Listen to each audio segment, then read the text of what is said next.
శ్రీమాత్రే నమః. జనవరి 25 రథసప్తమి ఆదివారంతో కలిసి వచ్చింది. పాటించవలసిన నియమాలు: పూజా విధానం.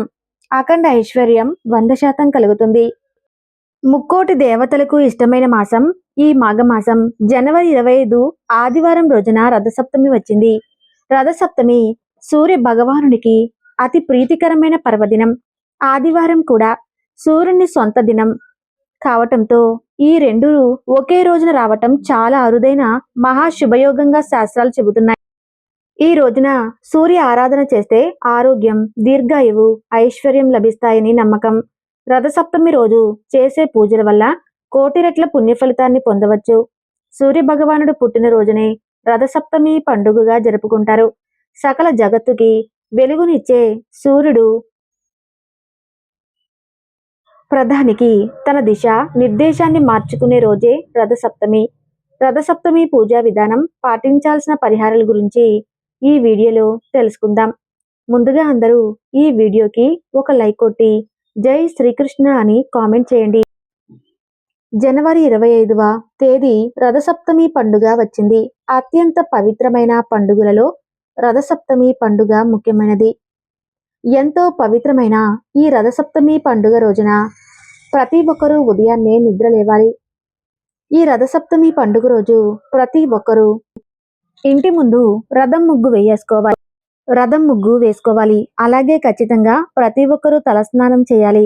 ఈ రోజున తలస్నానం చేస్తే మీ జాతకంలో ఉన్న అష్టదరిద్రాలన్నీ తొలగిపోయి మీకు అష్టైశ్వర్యాలు చేకూరుతాయని పండితులు చెబుతున్నారు. ముఖ్యంగా ఈ రోజున స్నానం చేసేటప్పుడు నీటిలో జిల్లేడు ఆకులను వేసుకొని తలస్నానం చేయాలి. జిల్లేడు ఆకులు అందుబాటులో లేకపోతే నీటిలో చిక్కుడు ఆకులను వేసుకొని అయినా సరే తలస్నానం చేయవచ్చు.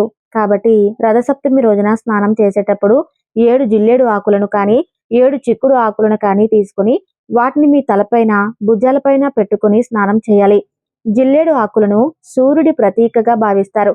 రథసప్తమి పండుగ రోజున ఎవరైతే ఇలా చేస్తారో అలాంటి వారికి ఊహించలేనంత ఐశ్వర్యం కలుగుతుంది. దీంతో మీకు పట్టిందల్లా బంగారం అవుతుంది. ఆరోగ్యపరంగా చూసుకుంటే జిల్లేడు ఆకులు మన శరీరానికి తగిలితే ఆ జిల్లేడు ఆకులో ఉండే ఔషధ గుణాలు మన శరీరంలోకి ప్రవేశిస్తాయి.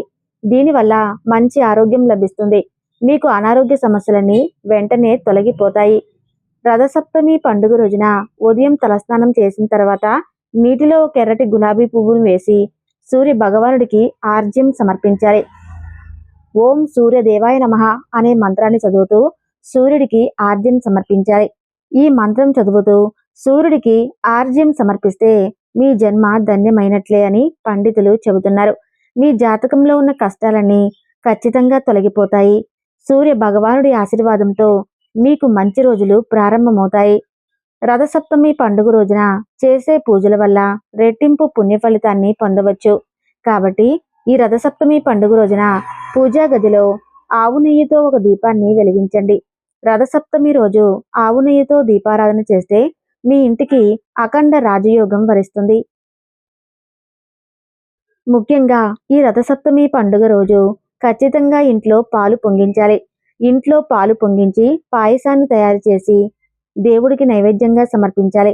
కాబట్టి ఈ రథసప్తమి పండుగ రోజు స్టవ్ని శుభ్రం చేసుకుని పసుపు రాసి కుంకుమ బొట్లు పెట్టి పాలు పొంగించండి.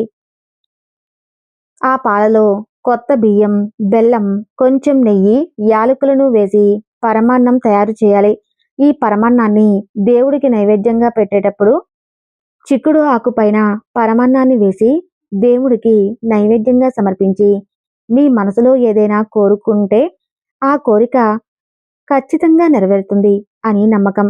అలాగే ఆయుర్వేద గ్రంథాల ప్రకారం చిక్కుడు ఆకు మీద వేడివేడి పరమాన్నాన్ని నివేదిస్తే ఆ ఆకులోని ఔషధ గుణాలు పరమాన్నంలోకి చేరుతాయి. ఈ నైవేద్యాన్ని ఇంట్లో అందరూ స్వీకరించడం వల్ల ఎలాంటి అనారోగ్య సమస్యలు రాకుండా జీవితాంతం ఆరోగ్యంగా ఉంటారు. చిక్కుడు ఆకులు అందుబాటులో లేకపోతే తమలపాకు పైన దేవుడికి నైవేద్యాన్ని నివేదించవచ్చు. ఈ రథసప్తమి పండుగ రోజు ఇంట్లో పూజ చేసేటప్పుడు ఎరుపు రంగుతో దేవుడిని పూజించండి. సూర్యుడు జన్మించిన రథసప్తమి రోజు ఓం ఆదిత్యాయ నమః అనే మంత్రాన్ని 108 సార్లు జపించండి. మీ జాతక దోషాలన్నీ తొలగిపోయి మీ జాతకంలో అదృష్టం కలుగుతుంది. మీ ఇంట్లో తులసి మొక్క ఉంటే తులసి చెట్టు ముందు ఒక రథం ముగ్గు వేసి ఒక దీపాన్ని వెలిగిస్తే ముక్కోటి దేవతల ఆశీర్వాదంతో డబ్బు పరంగా మీ ఇంటికి బాగా కలిసి వస్తుంది. జన్మ జన్మల అదృష్టం మీ ఇంటికి వరిస్తుంది. లక్ష్మీ కటాక్షం మీ ఇంటిపై ఎల్లవేళలా ఉంటుంది.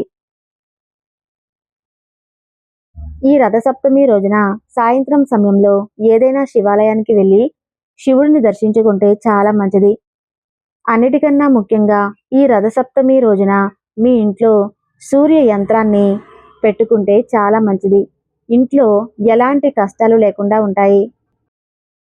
ఈ రథసప్తమి రోజున ఆదిత్య హృదయం చదివితే చాలా మంచిది. ఎవరైతే ఈ రోజున ఆదిత్య హృదయం పఠిస్తారో అలాంటి కుటుంబానికి తరతరాలకు తరగని ఐశ్వర్యం లభిస్తుంది. అంతేకాకుండా సూర్య భగవానుడు ఆశీర్వాదం తప్పకుండా లభిస్తుంది. ఈ రోజున చిమ్మిలిని దానం చేస్తే మీ కుటుంబానికి సకల శుభాలు కలుగుతాయి. ఈ రథసప్తమి పండుగ రోజు సూర్యదేవుడు తన శక్తివంతమైన కిరణాలతో తన భక్తులందరినీ ఆశీర్వదిస్తాడు. మన జాతకంలో సూర్య భగవానుడి ఆశీర్వాదం ఉంటే జీవితంలో గొప్ప స్థాయికి ఎదుగుతారు. మన జాతకంలో సూర్యుడు బలహీనంగా ఉంటే అనేక ఆర్థిక కష్టాలు ఏర్పడతాయి. కాబట్టి ఈ రథసప్తమి పండుగ రోజు సూర్యుడికి నీటిని సమర్పించడం, సూర్య మంత్రాన్ని చదవటం వల్ల మీ జాతకంలో సుఖ సంతోషాలు వెళ్లి విరుస్తాయి. ఈ వీడియోలో ఉన్న సమాచారం మీకు నచ్చినట్లయితే తప్పకుండా ఈ వీడియోకి లైక్ చేసి మీ ఫ్రెండ్స్కి షేర్ చేయండి. అలాగే మరికొన్ని వీడియోస్ చేయడానికి మీ సపోర్ట్ మాకు ఎంతో అవసరం. తప్పకుండా ఛానల్ని లైక్ చేసి సబ్స్క్రైబ్ చేసుకోండి.